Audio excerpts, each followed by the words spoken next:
This channel does not promote any violent, harmful, or illegal activities. All content provided by this channel is meant for an educational purpose only. গতকাল লন্ডনে মুখ্যমন্ত্রী মমতা বন্দ্যোপাধ্যায়ের বক্তৃতা এবং সেই বক্তৃতাকে কেন্দ্র করে ঘটে যাওয়া একাধিক ঘটনা, গন্ডগোল, হট্টগোল এবং বিতর্ক নিয়ে একেবারে শুরুতে মুখ্যমন্ত্রীর বক্তৃতা চলাকালীন যারা বিক্ষোভ দেখাতে শুরু করলেন, গুটি কয় সভাস্থলের যা আয়োজন ছিল এবং যা উপস্থিতি ছিল তার তুলনায় সত্যিই গুটি কয় 10-12 জন হাতে গোনা এসএফআই ইউকে অর্থাৎ student federation of India CPIM এর ছাত্র সংগঠন তাদের ইউকে অর্থাৎ ইউনাইটেড কিংডমের শাখা, তারা লন্ডনে কেলগ কলেজে আমন্ত্রিত ছিলেন না কেউই।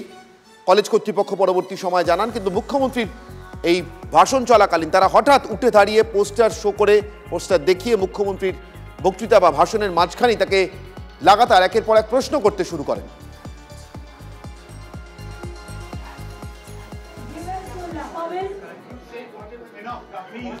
It's a political agenda here.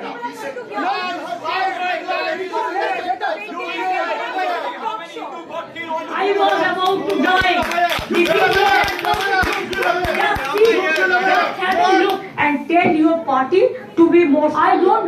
This is absolutely you are lying. Brother, you don't do it. Please. I don't mind. We want to hear her. Please stop. I'll be very happy to ask you a question. I don't mind. You don't get Go away! Go away! Go away! Go away! I am so happy. আপনারা দেখতে পেলেন, শুনতে পেলেন, মুখ্যমন্ত্রীকে যখন প্রশ্ন করছেন এই এসএফআই ইউকের সদস্যরা পোস্টার নিয়ে হাতে ব্যানার নিয়ে, তখন ওই সভাতে উপস্থিত অর্থাৎ মুখ্যমন্ত্রীর ভাষণ শুনতে উপস্থিত যারা ছিলেন অন্য দর্শকরা, তাদের মধ্যে অনেকে বলার চেষ্টা করছেন যে আমরা ওনাকে শুনতে এসেছি, ওকে শুনতে এসেছি, আজকে আর অন্য কোনো কথা চাই না, ওকে বলতে দিন। ঠিক এই ঘটনা অর্থাৎ অক্সফোর্ডের ভাষণে মুখ্যমন্ত্রীর তাল কাটার পরপরই আরজিকর কাণ্ড নিয়ে অক্সফোর্ড বিশ্ববিদ্যালয়ে প্রশ্নের মুখে পড়তে হয় মুখ্যমন্ত্রীকে। অর্থাৎ এই এসএফআই ইউকে সদস্যরা এরপরে তাদের প্রশ্ন চালিয়ে যান। যখন দর্শকরা মুখ্যমন্ত্রীর কথা আরো বেশি করে শুনতে চাইছিলেন, তখন কিন্তু তারা লাগাতার আরজিকর নিয়ে প্রশ্ন করে যেতে থাকেন। মুখ্যমন্ত্রীও সটান জবাব দেন। এটা বিচারাধীন বিষয় এবং তার উপরের তদন্তের ভার নিয়ে নিয়েছে কেন্দ্রীয় একটি সংস্থা। মুখ্যমন্ত্রীর উত্তর, You know the case is sub judice and also it is central government has taken over. It is not with us. Please don't do politics here. It is not a political state that you can do it with me in my state, not here. And you know better than me the crowd funding and all. অর্থাৎ আরজিকর কাণ্ডে crowd funding এর মাধ্যমে অর্থ তুলে লাগাতার রাজ্যের বিরুদ্ধে, রাজ্য সরকারের বিরুদ্ধে অপপ্রচার চালানো হয়েছে এমন একটা কিছু বললেন মুখ্যমন্ত্রী। সেটাই বলার চেষ্টা করলেন এবং একই সঙ্গে বললেন যে এই তদন্ত এখন কেন্দ্রীয় তদন্তকারী সংস্থার হাতে, ফলে রাজ্যের হাতে নেই এবং তার উপরে বিষয়টি বিচারাধীন, ফলে তিনি মন্তব্য করতে চান না। আমরা শুনে নেব এই প্রসঙ্গে আরজিকর আন্দোলনের যে চিকিৎসকরা ছিলেন, যুক্ত ছিলেন, তারা কি বলছেন। চিকিৎসকদের বক্তব্য। একটা প্রতিষ্ঠানের মধ্যে কর্মরত অবস্থাতে একজন চিকিৎসক তিনি খুন হয়ে যাবেন, ধর্ষণ হয়ে যাবে তার, এটা কোনোদিন কোথাও আমাদের জানা নেই এরকম ঘটনা কোথাও ঘটেছে বলে। বারবার অভিযোগ উঠেছে আমাদের রাজ্যের প্রশাসনের বিরুদ্ধে, রাজ্যের সরকারের বিরুদ্ধে যে তথ্য প্রমাণ লোপাট করে ঘটনাকে ধামাচাপা দেওয়ার চেষ্টা চলেছে একই সাথে এবং অপরাধীদের আড়াল করার চেষ্টা চলেছে। আমার প্রশাসকরা, আমার রাজ্যের প্রশাসকরা দেশের পৃথিবীর যেখানেই যাবেন সেখানেই এই ঘটনার মুখোমুখি হতে হবে, এই ধরনের প্রতিবাদের মুখোমুখি হতে হবে, ফলে এটা নতুন কিছু নয়।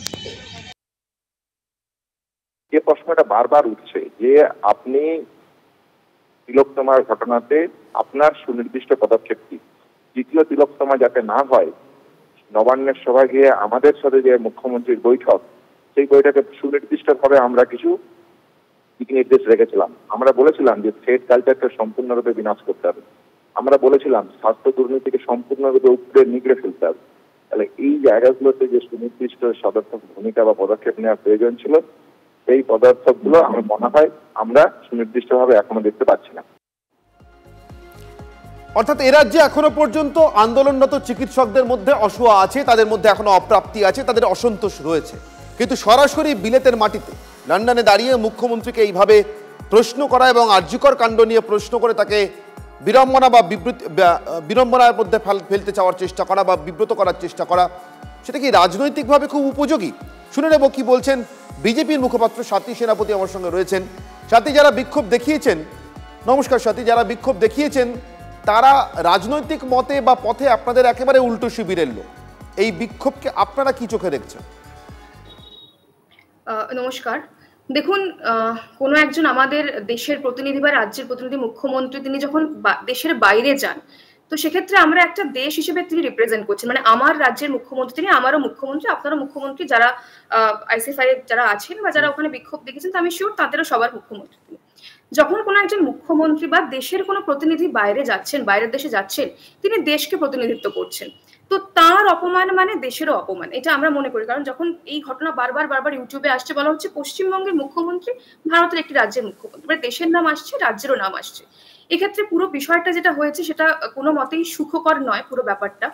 কিন্তু কয়েকটা প্রশ্ন থেকে যায়, কারণ মুখ্যমন্ত্রী মমতা বন্দ্যোপাধ্যায়, যিনি কলকাতাকে লন্ডন বানাতে চেয়েছিলেন, কলকাতাই যখন লন্ডন, তাহলে লন্ডনের মাটিতে বসে কলকাতার প্রশ্ন শুনতে তো অসুবিধা হওয়ার কথা নয়। মানে যে ঘটনা আমাদের এখানে ঘটেছে, যে পরিস্থিতি আমাদের পশ্চিমবঙ্গে চলছে, সেটাও তো অনভিপ্রেত। অর্থাৎ ঘুরিয়ে ফিরে হলেও আপনি এটাকে সমর্থন করছেন। রাজনৈতিক মত বা পথে একেবারে উল্টো দিকে থাকা বামেদের ছাত্র সংগঠন এসএফআই, সিপিএম এর ছাত্র সংগঠন, তার ইউকে শাখা, তাদের দেখানো এই বিক্ষোভের চেষ্টা বা তাদের লাগাতার প্রশ্ন করে মুখ্যমন্ত্রীকে বিব্রত করতে চাওয়ার চেষ্টা বা বিড়ম্বনায় ফেলতে চাওয়ার চেষ্টা বিদেশের মাটিতে, তার একটা সমর্থন, একটা নৈতিক সমর্থন অন্তত পাওয়াই যাচ্ছে বিজেপির কাছ থেকে।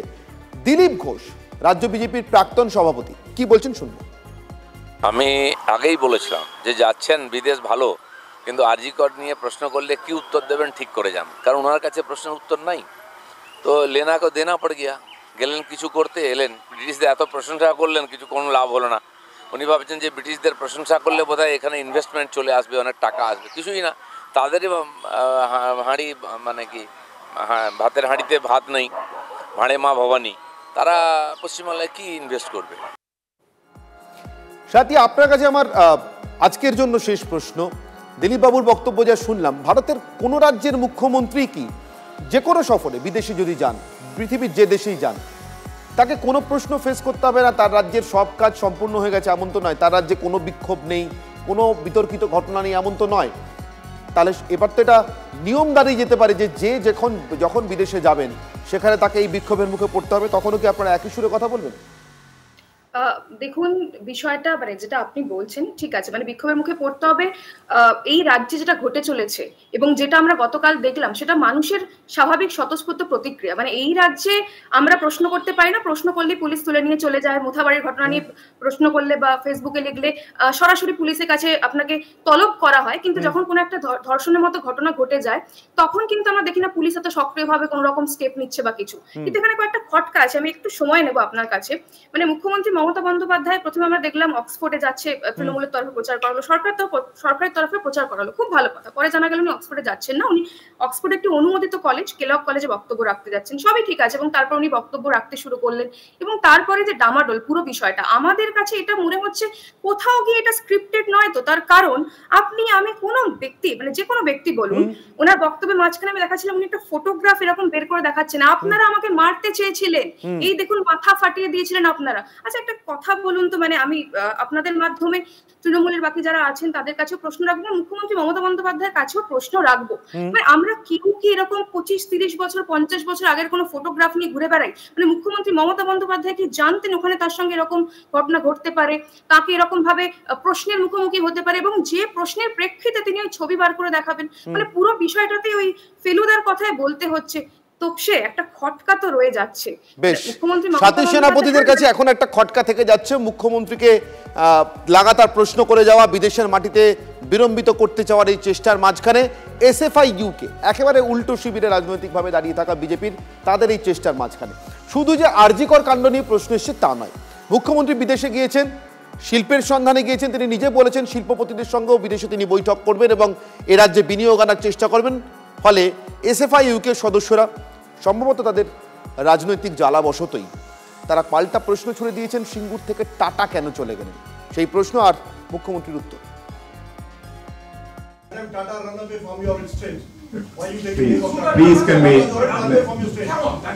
That is wrong. Tata Cognizant, please realize, they have already started Tata Cognizant. But don't lie, I am not lying, please.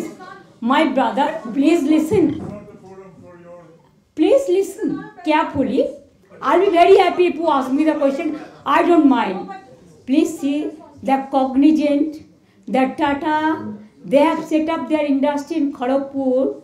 They have set up their IT industry in Rajarhat area also. Everybody, everyone's. If you ask me, nobody is left out. Only we left out only one sector. That is, we want a direct flight from Kolkata to London. That also British there. Thank you so much. Because of you, thank you so much. You are welcoming me. Thank you so much. I'll give a sweet to you.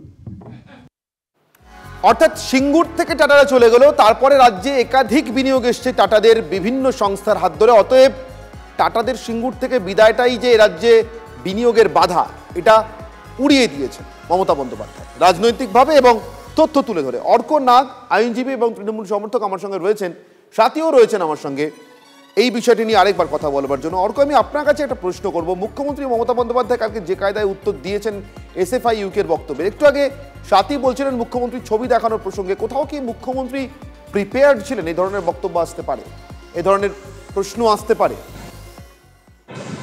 দেখুন, prepared ছিলেন কিনা আমি জানি না, কিন্তু SFI বা communist মানে তারা ভারত বিরোধী, তারা বাংলা বিরোধী, তারা দেশদ্রোহী, এটা তো বহুদিনের সম্পর্ক, এটা তো আজকে নয়। বাংলার যেখানে একটা বিশ্ব আসনে সম্মান হবে সেখানে এসএফআই এর লোকেরা গিয়ে বা সিপিএম এর লোকেরা গিয়ে কুৎসা করবে, এটাই তাদের শিক্ষাগত মানদণ্ড, এটাই তাদের পারিবারিক শিক্ষা, এটাই তাদের পেডিগ্রি, সেই জন্য এটা তারা করেছেন। আর সিঙ্গুর কেন চলে গেছে তার প্রশ্নটা করা উচিত সিপিএম কে। সিপিএম জেনে বুঝে বদমাইশি করে একটা বেআইনি ল্যান্ড অ্যাকুইজিশন প্রসেস করেছিল, যাতে নাকি তারা কিছু পয়সা উপার্জন করতে পারে সিঙ্গুরের কারখানার মাধ্যমে। এটা কিন্তু বেসিক্যালি তারাও জানতো যে at the end of the day industry হবে না, যেটা দুঃখজনক ব্যাপার আরো হতো, যেটা অ্যাকচুয়ালি ইনডিরেক্টলি সিপিএম এর জন্য ভালো হতো হয়তো, যে একটা কারখানা হতো এবং আলটিমেটলি সুপ্রিম কোর্ট বলতো এই কারখানাটা তুলে নিতে হবে, যাতে আরো বহু লোকের বহু রকমের ক্ষতি হতো। সিপিএম দল কেন সিঙ্গুরের ব্যাপারে সিআইডি তদন্ত হচ্ছে না, এটা এখন একটা প্রশ্নের মুখে দাঁড়াচ্ছে। কে বা কারা ল্যান্ড অ্যাকুইজিশন ইচ্ছে করে ইললিগাল ল্যান্ড অ্যাকুইজিশনের মাথায় ছিল সিপিএম এর সরকারের, তাদের বিরুদ্ধে সিআইডি তদন্ত হওয়া উচিত। কিন্তু মানবিক মুখ্যমন্ত্রী মমতা বন্দ্যোপাধ্যায় তিনি সেটা করবেন না হয়তো, কারণ কি তার মনে হচ্ছে যে যারা আজকে গ্রেপ্তার হবে সেই মামলায় তারা প্রত্যেকেই এতটাই বৃদ্ধ হয়ে পড়েছেন, অনেক মারাই গেছেন।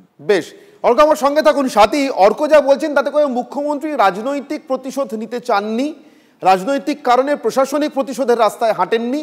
সেই কারণে যে প্রশ্ন মুখ্যমন্ত্রীর নয়, বামেদের দেওয়ার কথা, যে প্রশ্নের উত্তর, সে প্রশ্ন তার দিকে ধেয়ে আসছে। আপনার খটকা কি কাটলো?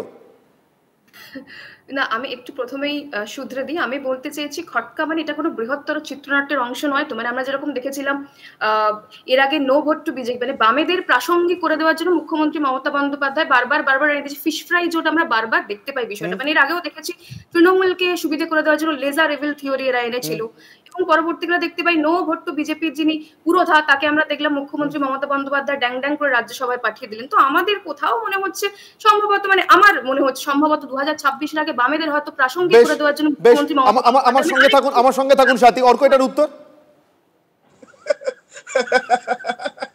এটার উত্তর একটা হাসি, আর কিচ্ছু না। আসলে বিজেপির তো নিজের না আছে ভোট ব্যাংক, না আছে নেতা, না আছে কর্মী, সবটাই তারা কোথাও থেকে ধার করে আনে বা তার উপরে। আচ্ছা, অর্ক এবং সাথী এটা নিয়ে তর্কে জড়াচ্ছেন, ঠিক, কিন্তু আমি এই প্রসঙ্গে শুনে নেব এ রাজ্যে বামেদের অন্যতম নেতা শতরূপ ঘোষ, রাজ্য কমিটির সদস্য সিপিআইএম, তার বক্তব্য এবং বিজেপি রাজ্য সভাপতি সুকান্ত মজুমদারের বক্তব্য সিঙ্গুর প্রসঙ্গে মমতা বন্দ্যোপাধ্যায়কে যেভাবে প্রশ্নের মুখে পড়তে হয়েছে এবং তিনি তার যা উত্তর দিয়েছেন, যেভাবে মোকাবিলা করেছেন। কগনিজেন্ট পশ্চিমবাংলায় অপারেশন শুরু করেছিল 1996 সালে, মমতা ব্যানার্জি সরকার এসেছেন 2011 সালে। TCS 40 acre Gitanjali park acquire করেছিল, কিনেছিল 2008 সালে। মমতা বন্দ্যোপাধ্যায় ক্ষমতায় এসেছেন 2011 সালে। টাটা মেটালিক্স খড়গপুর, উনি যার কথা বলেছেন, পশ্চিমবাংলায় এস্টাবলিশড হয়েছিল 1990 সালে। মমতা বন্দ্যোপাধ্যায় ক্ষমতায় এসেছেন 2011 সালে। এরকম দোকান কাটা মিথ্যেবাদী এত মিথ্যে কথা বলেন, তারপরে যদি সেই মিথ্যেকে নিয়ে ওনার সামনে প্রশ্ন করা হয়, তুলে ধরা হয়, তখন ওনার মনে হয় যে ওনাকে অসম্মান করা হচ্ছে, দেশকে অসম্মান করা হচ্ছে। টাটা চলে গেছে, এটা পশ্চিমবঙ্গের জন্য অত্যন্ত খারাপ ঘটনা ঘটেছিল। আজও তার ব্যাকল্যাশ, যাকে ইংরেজিতে বলে, তার প্রভাব আজও বাংলার শিল্পায়নে বারবার পড়ছে। এই 14 বছরে আমরা মুখ্যমন্ত্রীকে একটিও শিল্প কলকারখানার ফিতে কাটতে দেখতে পাইনি এখনো পর্যন্ত। আগামী দিনেও দেখতে পাবো কিনা আমার যথেষ্ট সন্দেহ আছে। তবে এটা ঠিক, আমরা প্রতিশ্রুতি দিচ্ছি যে ভারতীয় জনতা পার্টির সরকার 26-এ গঠন হওয়ার পর আমরা টাটাকে ফেরত আনবো, এবং টাটা যেরকম উত্তর পূর্ব ভারতে, যেখানে কেউ ইনভেস্ট করতে যাইতো না এক সময়, মোদিজি আসার পর পুরো সিনারিও চেঞ্জ হয়ে গেছে। টাটা, সেই টাটা আসামে বিরাট বড় একটা সেমিকন্ডাক্টর হাব তৈরি করছে। ভারতবর্ষে দুটো হচ্ছে, তার মধ্যে একটা আসামে হচ্ছে। আমরাও আগামী দিনে এই ধরনের ইনভেস্টমেন্ট টাটার সাথে কথা বলে পশ্চিমবঙ্গে আনার ব্যবস্থা করব, টাটা আবার ফিরে আসবে। অর্থাৎ একজন এ রাজ্যে টাটাদের বিনিয়োগের পুরো কৃতিত্বটা বামেদের বলে দাবি করলেন, আর মানে শতরূপ। আর সুকান্ত বাবুর বক্তব্য যে তারা টাটাকে প্রকৃতভাবে ফিরিয়ে আনবেন এই রাজ্যে সেমিকন্ডাক্টর হাবের মতো বড় প্রজেক্ট বা বড় প্রকল্প নিয়ে। কিছুক্ষণ আগেই বিদেশের মাটিতে যাওয়া এ রাজ্যের মুখ্যমন্ত্রী, একটি অঙ্গরাজ্যের মুখ্যমন্ত্রী, তিনি দেশের প্রতিনিধিত্ব করছেন এবং তাকে বিড়ম্বনায় ফেলার চেষ্টা করা মানে বা তাকে ওইখানে দাঁড়িয়ে রাজ্য সম্পর্কে অবাঞ্ছিত প্রশ্ন করা মানে রাজ্যের ভাবমূর্তি এবং দেশের ভাবমূর্তি নষ্ট করা। অর্ক বলছিলেন, আমি শুনছিলাম। অর্ক, আপনি এটাকে কিভাবে দেখবেন? দেখুন, যখন মুখ্যমন্ত্রী মমতা বন্দ্যোপাধ্যায় যাচ্ছেন এই লন্ডন সফরে বিনিয়োগ আনতে, কিছুক্ষণ আগে আমরা শুনছিলাম দিলীপ ঘোষের কটাক্ষ। তিনি বলছিলেন যে আমাদের থেকে পিছিয়ে আছে ব্রিটেন। ঠিকই, অর্থনৈতিক শক্তির বিচারে এই মুহূর্তে পৃথিবীর ৫ম অর্থনীতি ভারত আর ৬ষ্ঠ ব্রিটেন। তাদেরকেই বিনিয়োগের আহ্বান জানাতে গিয়েছেন মুখ্যমন্ত্রী। না, তাতেও হয়তো তেমন ক্ষতির কিছু ছিল না, কিন্তু দেশের কথা আসছে এখানে। যখন মুখ্যমন্ত্রীকে সেখানে বসেই জিজ্ঞাসা করা হয়েছে যে 2060-এর মধ্যে ভারত পৃথিবীর প্রথম অর্থনীতি হবে, এটা বলা হচ্ছে, এই প্রজেকশন করা হচ্ছে, আপনি কি এটা মানেন? মুখ্যমন্ত্রী স্পষ্ট জবাব দিয়েছেন, না, এটা তিনি মানেন না। মমতা বন্দ্যোপাধ্যায়ের উত্তর, By 2060, I predict will be the #1 economy in the world. And India as a country. So I will defer that. There are so many things what I should not speak here. Internal matter, external affairs matter, I cannot disclose. So I have some other opinion also, because every country is facing trouble after this COVID, and also what is going the turmoil situation in the world. I can gauge it. Situation is not that okay. If any turmoil is going on, if the war-like situation, economic war-like situation, how do we expect that it will gain?